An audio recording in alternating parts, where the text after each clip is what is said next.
Hello builders, this is Terry Adair in Houston, Texas, and I have brought the Affordaplane back out into the driveway, catching the attention of all my neighbors and the police officers that drive by. They haven't arrested me yet, but they do like to stop and look. I live right off this main road here, and it's not too busy now because it's getting late, but there's been a lot of traffic and it's very hot. So I brought it out, and you guys saw the pictures last time. This one's going on YouTube. I did not make a video last time, so I brought it back out because I had to remake these brackets, and I have remade them, completed them, and have drilled them and attached them. And the 5.2 inches from level listed in the plans, well, that looks to be right about 3 degrees dihedral, and that seems reasonable to me. So I have to tell you, it's a lot of work putting this boy together. You know what, I think it's more work because it feels like more work because I'm out here by myself. It's got to be 110 degrees outside.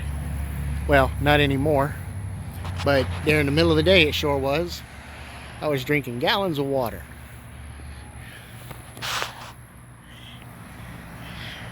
But this was a step that had to be done, and I just don't have enough room to do it in the garage, so therefore I have to pull it out here out in the driveway, and of course God and everybody can see what's going on, and that's cool. I like to share with people, but not when it's 110 degrees out. I just want to get done. Made the shroud. Many of you guys commented on the shroud. I appreciate those comments, and I don't know yet if this is actually going to become a permanent fixture of the airplane, but I did do a little bit of a wind tunnel testing on this. Redneck style, I guess. We set up the big box fan, or not the box fan, the squirrel cage in front of it, and I experimented with, you know, the different size openings in the front, or in the back, and also in the front, and keeping to the smaller entrance in the front, which is supposed to increase airflow if you have a larger exit point. Well, I did a little experimenting with my wind meter, and before I had this shroud on the motor, I was getting very little airflow back here behind the motor. In fact, the wind meter hardly wasn't even picking up anything. So, of course, when you got out here on the edge, you were picking something up.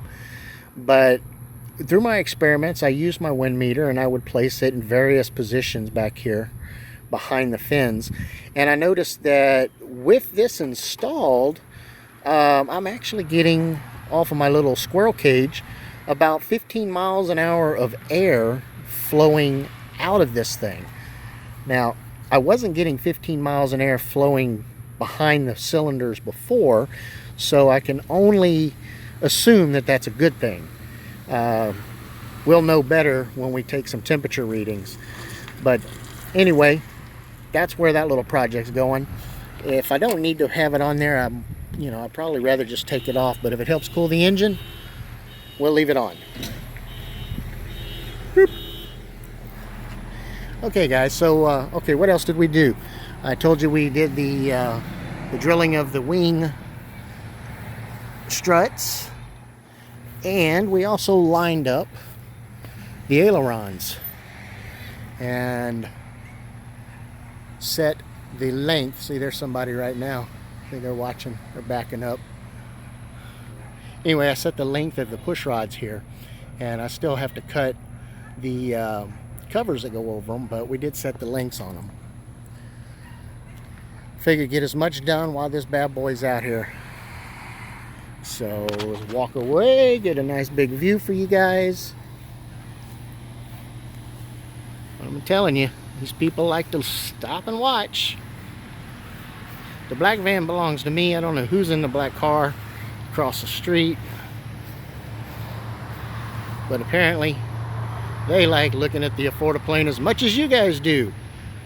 So, alright guys, that's all I have for right now. I've been a little lazy about this, but try to get some more content out for you guys. Thank you for watching. Please subscribe, share the video. Y'all have a great evening.